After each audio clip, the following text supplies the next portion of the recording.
اور اپنا معافی ضمیر بیان کریں۔ عامر رمضان کلاس سامینہ۔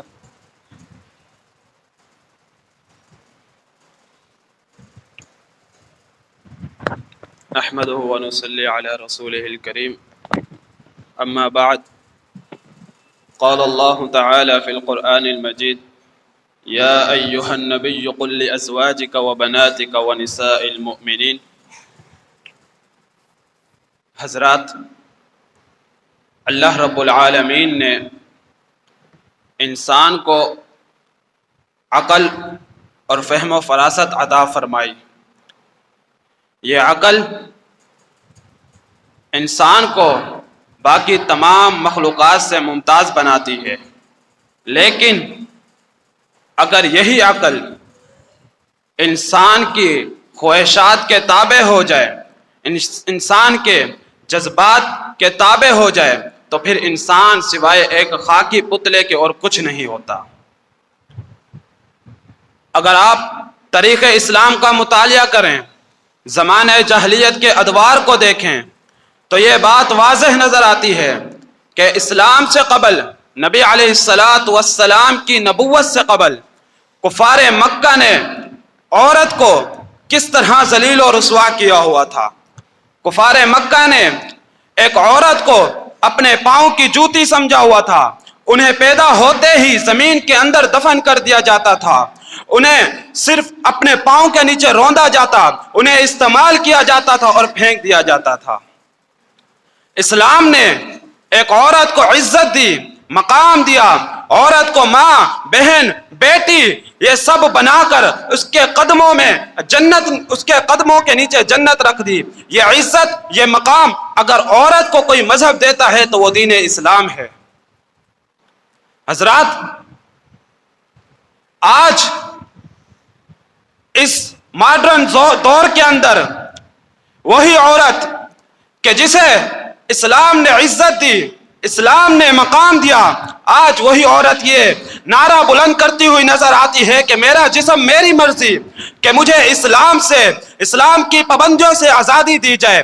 اسلام نے، دین نے جو مجھ پہ پابندیاں عائد کی ہیں وہ ناجائز ہیں، مجھے اپنے حق سے، مجھے اپنے طریقے سے جینے کا پورا حق ہے۔ افسوس ہے اس بات پر کہ آج کے نوجوان، آج کی یہ نوجوان لڑکیوں کی اکثریت آپ کو آپ کی سوسائٹی میں، آپ کے معاشرے میں بے پردہ نظر آتی ہے۔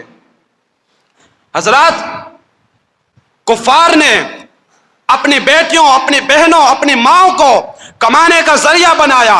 ان کی ویڈیوز، ان کی کلپ، وہ سین چلا کر دنیا کو دکھا کر وہ اس سے پیسہ کماتے ہیں، وہ کھاتے ہیں۔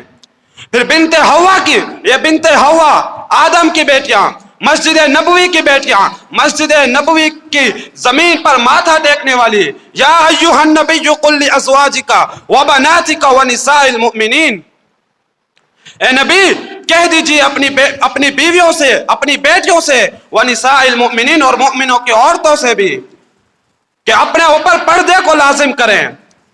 نبی علیہ السلام نے پوری امت کو یہ پیغام دیا کہ عورت کے لیے پردہ ضروری ہے۔